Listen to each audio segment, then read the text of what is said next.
ایک دفعہ سلطان صلاح الدین ایوبی کو خبر ملی کہ حضور دروگا کا قلعہ جو کہ گھنی پہاڑیوں کے درمیان میں موجود ہے، اس قلعے میں بڑے بڑے تاجر خوبصورت اور حسین و جمیل لڑکیوں کو لے کر آتے ہیں اور وہاں پر فروخت کرتے ہیں، اور ان لڑکیوں کی فروخت میں بڑے بڑے بادشاہ، بڑے بڑے وزیر، امراء اور بڑے بڑے تاجر نظر آتے ہیں۔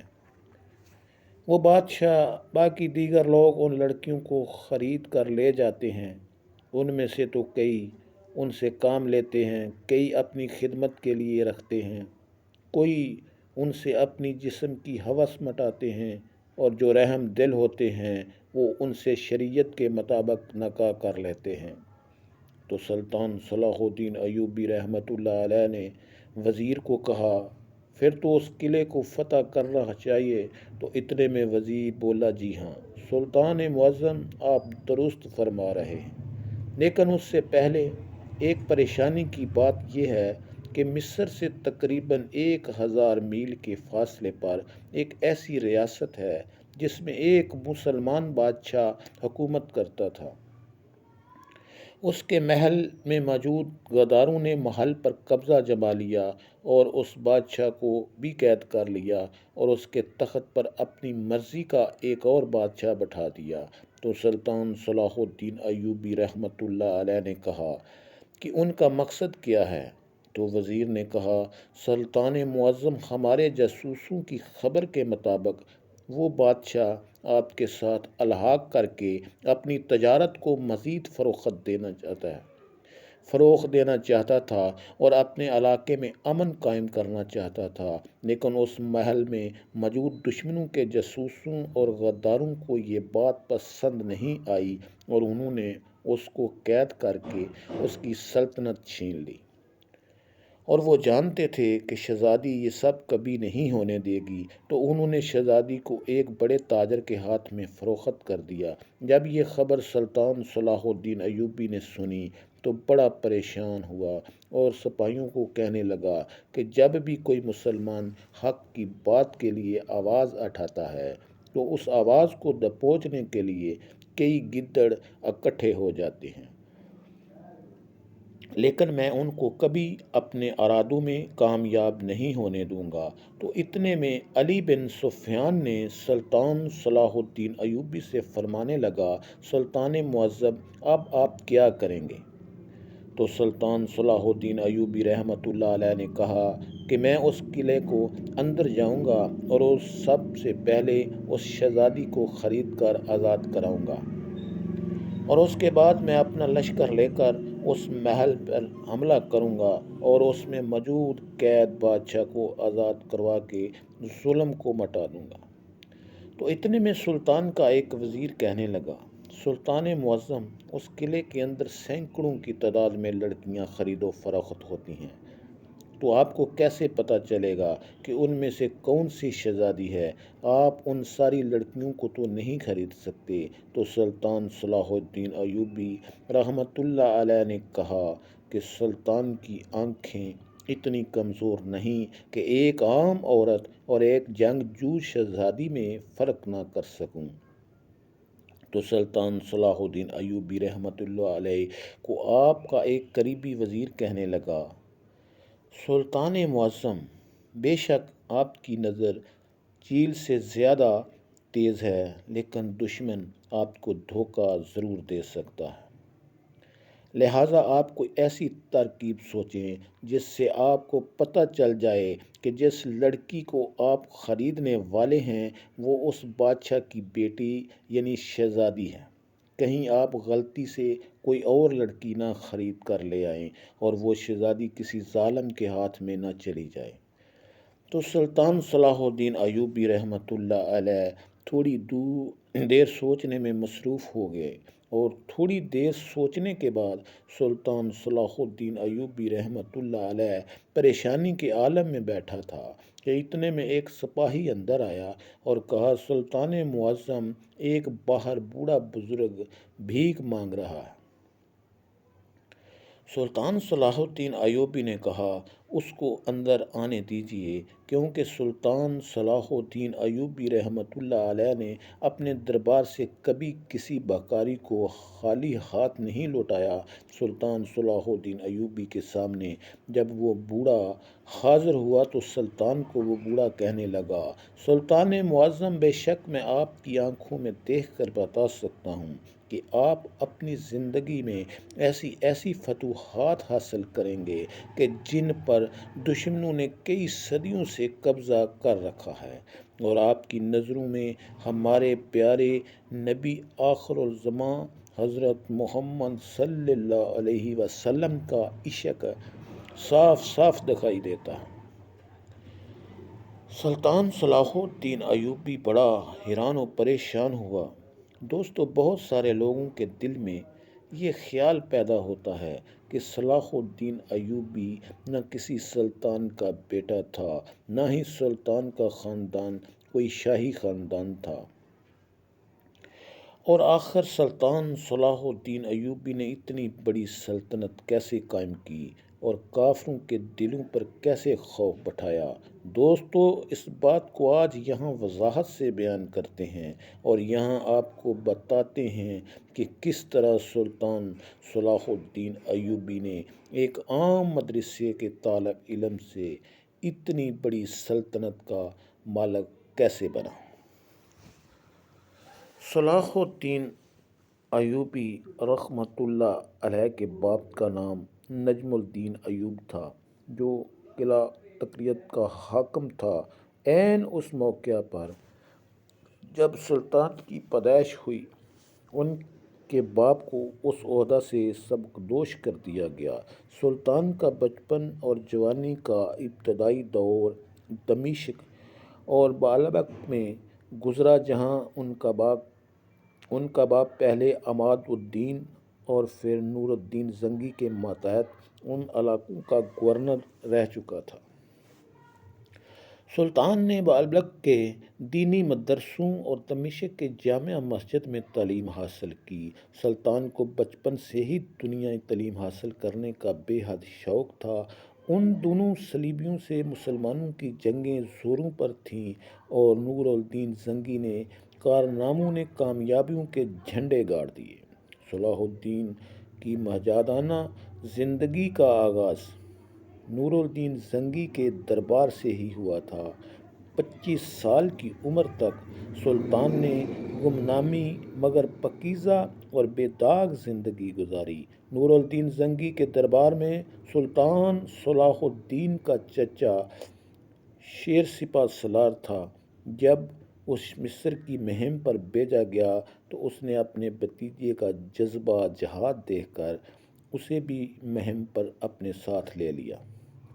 جب سلطان نے مخالفین کو شکست کو مصر پر مکمل کنٹرول حاصل کر لیا تو نور الدین نے اسے خط لکھا کہ فاطمی خلیفہ کا خطبہ جاری کیا جائے، لیکن سلطان نے معذرت ظاہر کر دی۔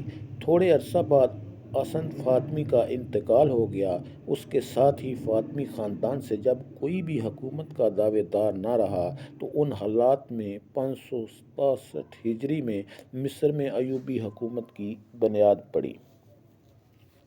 ادھر سلطان نور الدین زنگی کی وفات کے بعد اس کا بیٹا جانشین بنا، مگر کم عمری کی وجہ سے امراء اور وزراء میں اقتدار کے حصول کے لیے جنگ چھڑ گئی اور اس طرح عتابکی خاندان کی حکمرانی کا شیرازہ بکھر گیا۔ آخر کار سلطان صلاح الدین ایوبی نے حکومت سنبھال لی۔ دمشق میں سعد الدین کی حکومت قائم ہو گئی، مگر اس قدر کمزور تھی کہ صلیبیوں سے مقابلہ کرنے کی اہلیت نہ رکھتی تھی۔ ان حالات کے پیش نظر سلطان نے اہل دمشق کی دعوت قبول کر لی اور وہ پورے علاقے کو صلیبیوں سے پاک کرنا چاہتا تھا، مگر اندرونی حالات کی خرابی اور عیسائی حکمرانوں کی مصالحت اس کے آڑے آ رہی تھی۔ ریجنالڈ نے جو صلیبیوں کا سرغنہ تھا بظاہر مصالحت کر لی، لیکن صلح کے باوجود اس نے مسلمان کافروں اور تاجروں کو لوٹنا شروع کر دیا تھا۔ ریجینالڈ کے قتل کے بعد یروشلم کی عیسائی حکومت کی جڑیں کٹ گئیں اور صلیبیوں نے فیصلہ کن جنگ کا اعلان کر دیا۔ تمام حکمرانوں نے اپنی فوجیں اکٹھی کر لیں۔ دوسری طرف صفوریہ اور تبریہ کے درمیان سلطان نے پہلے ہی مسلمان فوجیں متعین کر دی تھیں۔ یوں ہی وہ صفوریہ سے تبریہ کی طرف نکلے۔ 583 ہجری میں اسلامی اور عیسائی فوجوں کے درمیان لوبیا کے مقام پر زبردست مقابلہ ہوا۔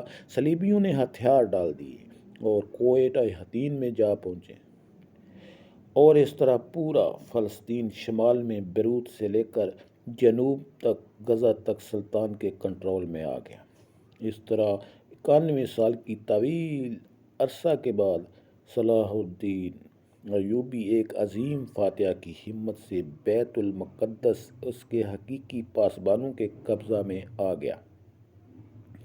اس کے بعد متعدد بار صلیبیوں نے دوبارہ قبضہ کی کوشش کی، مگر سلطان نے ہر بار اسے ناکام کر دیا اور ان کو منہ کی کھانا پڑی۔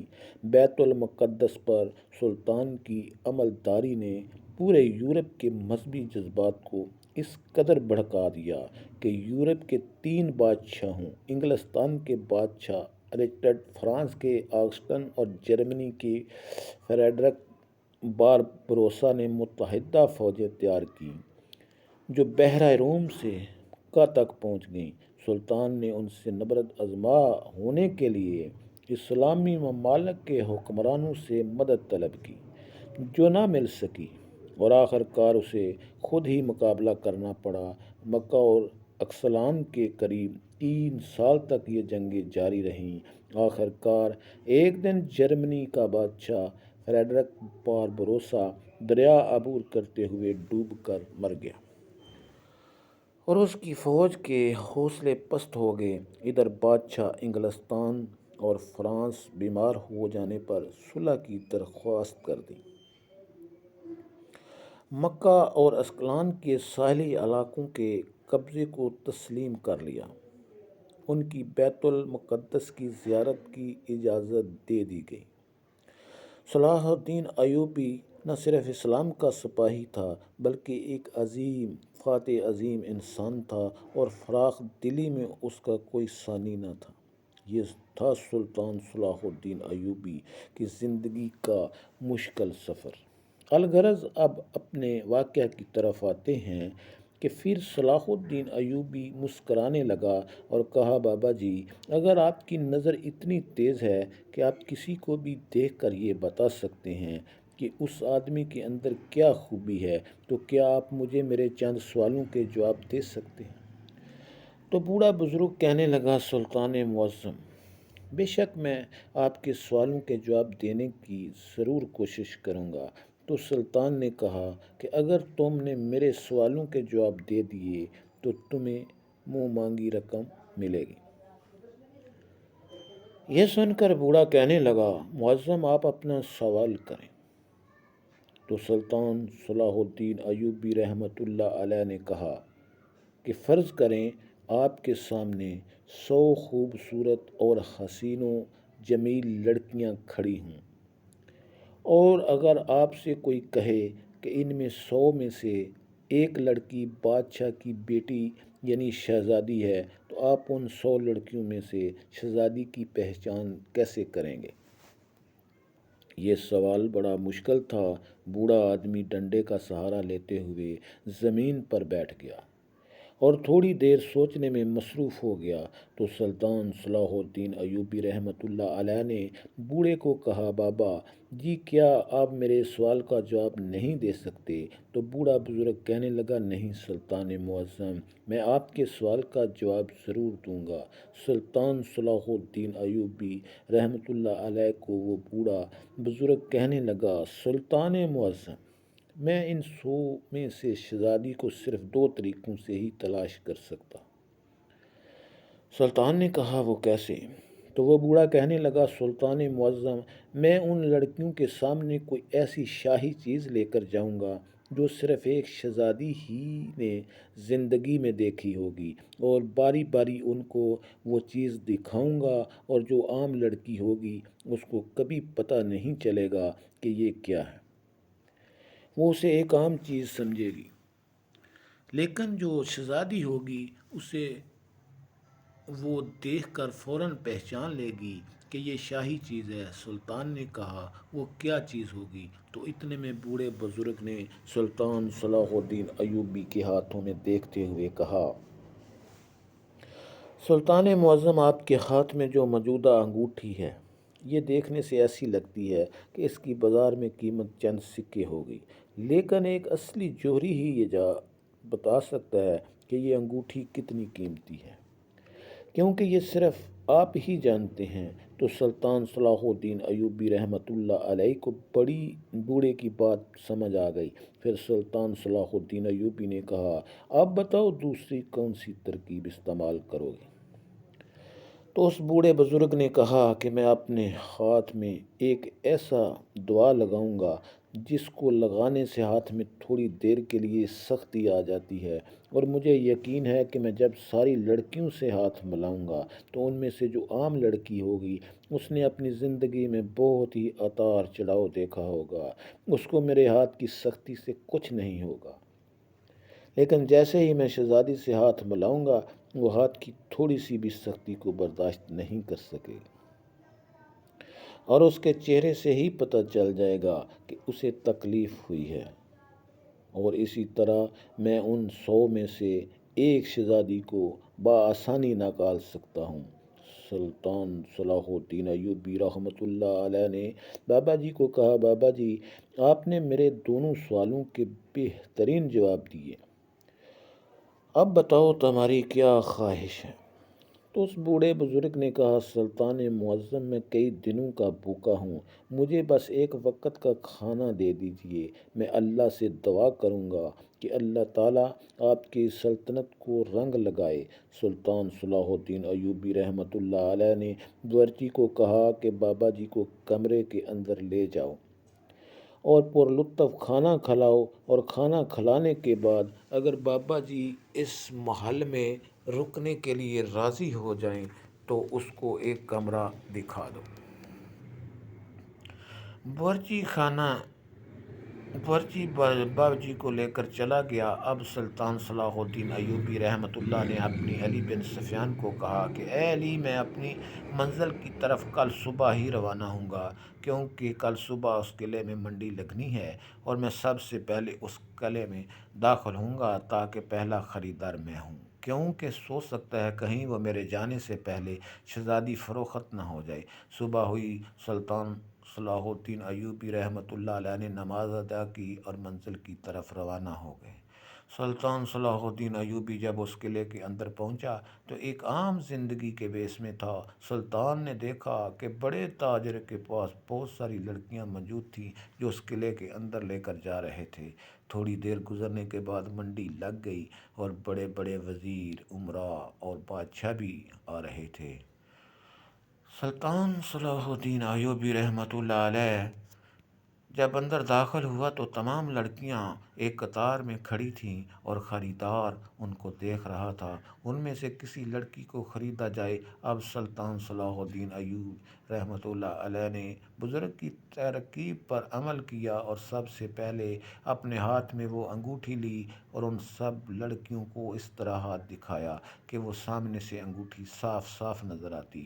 اب جو لڑکیاں عام تھیں، یعنی جو کسی غریب یا مزدور کی بیٹیاں تھیں، تو انہوں نے سلطان کی انگوٹھی کو دیکھ کر کسی حیرانگی کا اظہار نہیں کیا۔ لیکن جب تھوڑی دیر کے بعد سلطان نے اسی شہزادی کے سامنے اپنا ہاتھ لہرایا تو سلطان کی انگوٹھی کو دیکھ کر اس لڑکی کی آنکھیں پھٹی کی پھٹی رہ گئیں۔ وہ سلطان کو شکل سے نہیں جانتی تھی اور سلطان نے بھی بھیس بھی بدلا ہوا تھا، اور پھر وہ دل میں سوچنے لگی کہ سلطان صلاح الدین ایوبی ایسا سلطان نہیں جو لڑکیوں کی خرید و فروخت کرے، وہ تو کسی نہ کسی جنگ میں کافروں کے سر اتار رہا ہوگا۔ اس کا اس غلیظ قلعے میں کیا کام؟